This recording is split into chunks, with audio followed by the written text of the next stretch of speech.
देखो, काल प्रत्येक जीव के कर्मों का हिसाब रखता है तथा बिना किसी पक्षपात के प्रत्येक जीव को कर्मों का फल देता है। इस दृष्टि से सारी सृष्टि और सभी जीव काल के अधीन है। काल के बारे में बातचीत तो सभी करते हैं, परंतु कोई भी काल का वास्तविक रहस्य समझने का प्रयत्न नहीं करता। कोई नहीं समझ पाता कि यह सारी सृष्टि काल का खेल है। जीव के किए हुए कर्म ही उसको काल के अधीन कर देते हैं। काल जीवों के कर्मों के अनुसार उसको पकड़कर ले जाता है तथा कर्मों के अनुसार उसको फल देता है। सतगुरु की शरण लिए बिना काल का पता ही नहीं चलता। बिना गुरु के कोई काल के जाल से बच ही नहीं सकता। अगर कोई चाहे तो सतगुरु की कृपा से सतगुरु द्वारा बताए गए नाम का अभ्यास करके काल के जाल से मुक्त हो सकता है। जीव यहां पूरी तरह से काल के जाल में फंसा हुआ है। पता नहीं कौन सी सांस आखिरी सांस हो जाए, पता नहीं अभी है, थोड़ी देर बाद होंगे भी नहीं। सारा जीवन सपने के समान है। इसीलिए तो कहते हैं, देख प्यारे, जीवन एक सपना है। जैसे मान लो कि रात में हम कोई सपना देखते हैं और सपने में देखते हैं कि हम ब्यास गए हुए हैं और लंगर में रोटी खा रहे हैं या फिर चाय पी रहे हैं। लेकिन हमें असलियत का पता तब चलता है जब हम जागते हैं। जब हम जागते हैं, हमारा सपना टूटता है, तो हमें पता चलता है कि हम ब्यास में नहीं, अपने घर में हैं भाई। जो हमने देखा वह एक सपना था। ऐसे ही हमारे जीवन का हाल है। लेकिन हम कब जागते हैं? कब हमें अकल ठिकाने आती है?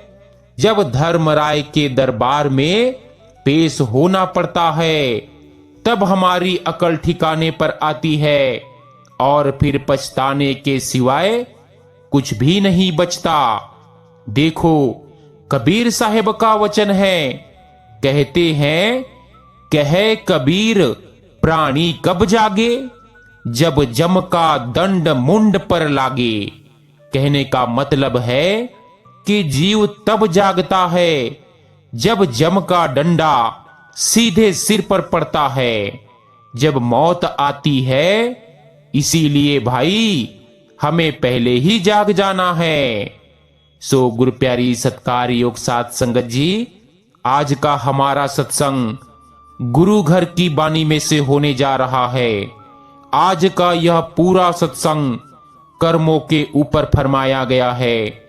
बेनती है कि सत्संग को पूरा जरूर सुनिएगा।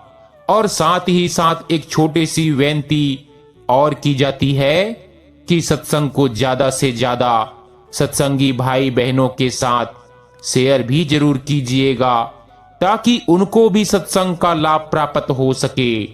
तो आओ, अपने अपने संत सदगुरु को याद करके आज के इस सत्संग का पूरा लाभ उठाएं। देखो, हमारे गांव में एक कहावत है, कहते हैं, परमात्मा के घर देर है अंधेर नहीं। लेकिन मैं तुमसे कहता हूं, ना देर है ना अंधेर है, उसकी तरफ से कुछ नहीं है, तुम्हारी तरफ से दोनों है। उसकी तरफ से ना देर है ना तो अंधेर है, तुम्हारी तरफ से देर भी है और इसीलिए अंधेर है। देर के आधार से ही अंधेर है। टालने की सुविधा है तो आज जैसी भी स्थिति है ठीक है, कल सब ठीक हो जाएगा। कल के स्वप्न के आधार पर तुम आज के गंदे यथार्थ को टालते चले जाते हो। कल की आशा में आज की बीमारी झेल लेते हो, आज का नरक भोग लेते हो, कहते हो कल स्वर्ग मिलेगा।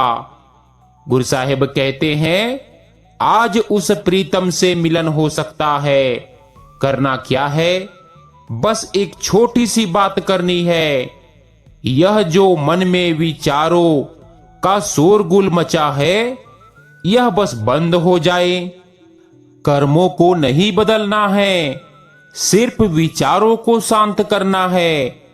कर्मों को बदलना तो असंभव है। कितने जन्म हुए तुम्हारे, क्या कोई हिसाब है? और उन जन्मों में तुमने क्या क्या किया, क्या इसका भी कोई हिसाब है? उस सब को बदलने बैठोगे तो यह सत्संग तो आज यहीं समाप्त हो जाएगी। देखो, ऐसा समझो कि एक रात एक आदमी सपना देख रहा है कि उसने बड़ी हत्याएं की है, बड़ी चोरियां की है और वह बड़ा परेशान है। अपने सपने में अब कैसे छुटकारा होगा?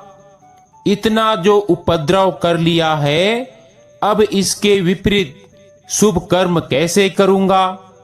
और तब तुम जाते हो, उसे हिला देते हो, उसकी आंख खुल जाती है, सपना टूट जाता है। कर्म नहीं बदलने पड़ते, सपना टूट जाए फिर वह खुद ही हंसने लगता है कि यह भी मैं क्या क्या सोच रहा था, और मैं सोच रहा था कि इससे छुटकारा कैसे होगा।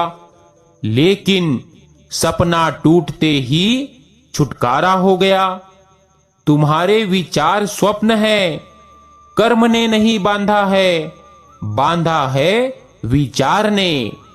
कर्म तो विचारों के स्वप्नों के भीतर घट रहे हैं। अगर विचार टूट जाए, स्वप्न टूट जाए, तुम जाग गए। सारे जन्म तुम्हारे जो हुए वह एक गहरा स्वप्न था, एक दुखद स्वप्न था। उसको बदलने का कोई सवाल ही नहीं है, उसको मिटाने का भी कोई सवाल नहीं। जागते ही वह नहीं पाया जाता है। गुरु साहिब कहते हैं कि अगर पता होता कि मरना ही होगा तो जिंदगी ऐसे ना गंवाते। इस जिंदगी में जिसको भी पता हो जाता है कि मृत्यु है, वहीं बदल जाता है, और जिसको पता नहीं होता कि मृत्यु है, वहीं बर्बाद हो जाता है। धर्म तुम्हारे जीवन में उसी दिन उतरता है जिस दिन तुम्हारे जीवन में मृत्यु का बोध आता है। जिस दिन तुम्हें लगता है कि मौत आ जाती है, मौत का आना, मौत के आने का ख्याल, मौत के पैरों की पग ध्वनि जिसे सुनाई पड़ गई, वह आदमी तत्क्षण रूपांतरित हो जाता है। मौत जब आती है तो चांदी के ठीकरों में क्या अर्थ रह जाता है? मौत जब आ रही हो तो बड़े महल बना लेने से क्या होगा? मौत जब आ रही है, चल ही पड़ी है, रास्ते पर ही है, किसी भी क्षण मिलन हो जाएगा, तो दुश्मनी, ईर्ष्या, इनका क्या मूल्य है? तुम इस तरह जीते हो जैसे कभी मरना ही नहीं, इसीलिए तुम गलत जीते हो। अगर तुम इस तरह जीने लगो कि आज ही मरना हो सकता है, तुम्हारी जिंदगी से गलती विदा हो जाएगी। थोड़ा सोचो, आज अचानक तुम्हें खबर आ जाए कि बस आज सांझ विदा हो जाओगे, तो आज तुमने जो सोचा था किसी की हत्या कर देने का, क्या करोगे? बजाय हत्या करने के तुम जाकर उसको गले लगा लोगे, कहोगे कि भाई जा रहे हैं, अब कोई सवाल ही ना रहा, अब झगड़ा ही क्या, विदा होने का वक्त आ गया। तुम खुश रहो, आबाद रहो, हम तो जाते हैं। किसी की चोरी करने की तैयारी पर ही थे कि जेब काटने को ही थे। अब क्या जेब काटनी है? अब तो उल्टा मन होगा कि अपनी जेब भी उसी को दे दो, क्योंकि जब जाने का वक्त आ गया, इंच इंच जमीन के लिए लड़ रहे थे, अब कोई अड़चन ना रही, क्योंकि जमीन मरे हुए को तो सम्राट को भी तो उतनी ही मिलती है, भिखारी को भी उतनी ही मिलती है। 6 फीट जमीन काफी हो जाती है।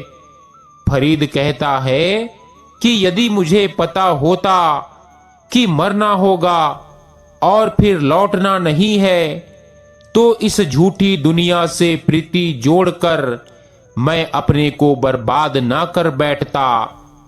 तब फिर मैंने प्रेम तुझसे ही लगाया होता। हम व्यर्थ की चीजों से प्रेम लगाते रहे। खुद विदा होना था जहां से, वहां हमने प्रेम के बीज बोए। जहां से हमको चले जाना था, वहां अपना हृदय हमने जोड़ा।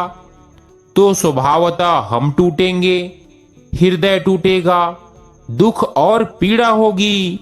पशुओं में कोई धर्म पैदा नहीं हुआ, और जिस मनुष्य के जीवन में धर्म की किरण ना उतरे, वह पशु जैसा है। एक बात में समानता है उसकी और पशु की। पशुओं में धर्म क्यों पैदा ना हुआ?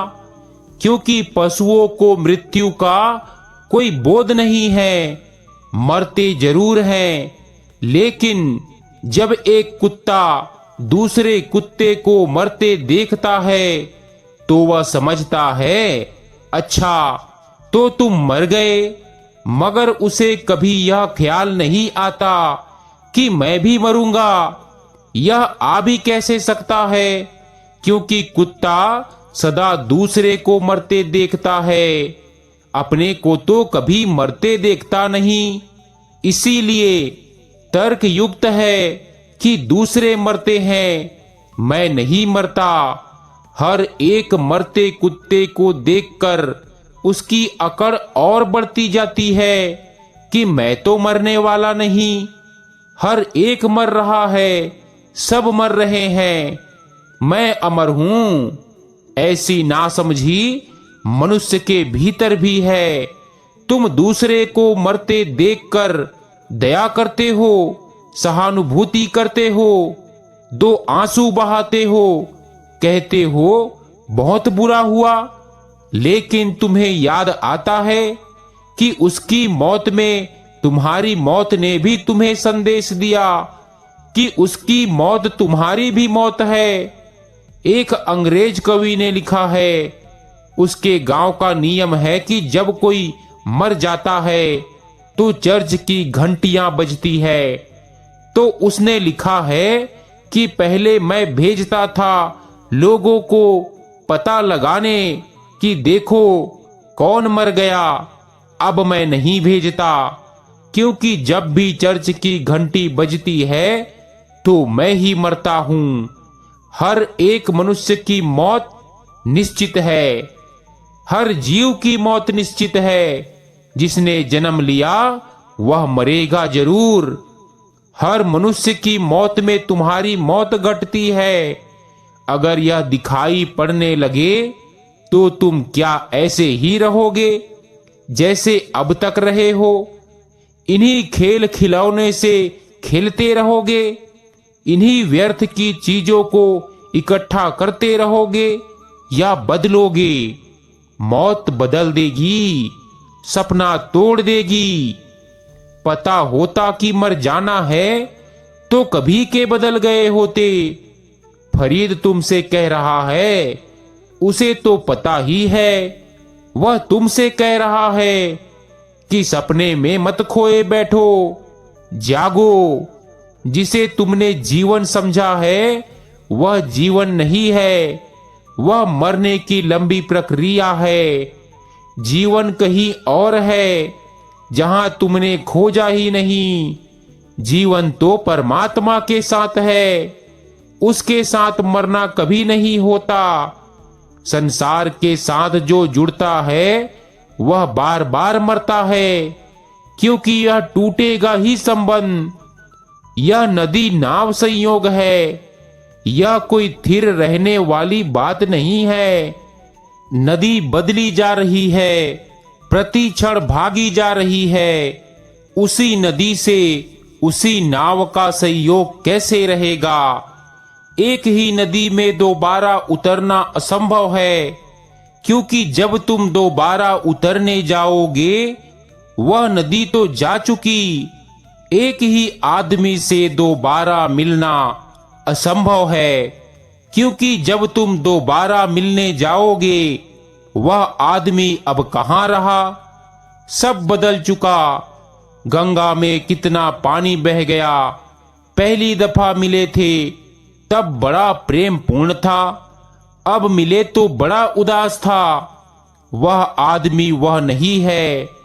पहली दफा मिले थे तो बड़ा क्रुद्ध था, अब मिले तो बड़ा दयावान था। यह आदमी वह नहीं है। गुरु साहिब कहते हैं कि जिसने जाना कि मौत होगी, उसने असली जीवन की खोज शुरू कर दी। समय खोने जैसा नहीं है। इसके पहले कि समय हाथ से निकल जाए, अवसर खो जाए, जीवन पर जड़े पहुंच जानी चाहिए। सो गुरु प्यारी सत्कार योग साथ संगत जी अब सब कुछ कहकर बड़े ही चेतावनी भरे शब्दों में कहते हैं कि हे ज्ञानी भक्तों, मैं ऊंची आवाज में पुकार कर कह रहा हूं कि मनुष्य जन्म से सभी जन्मों से दुर्लभ है।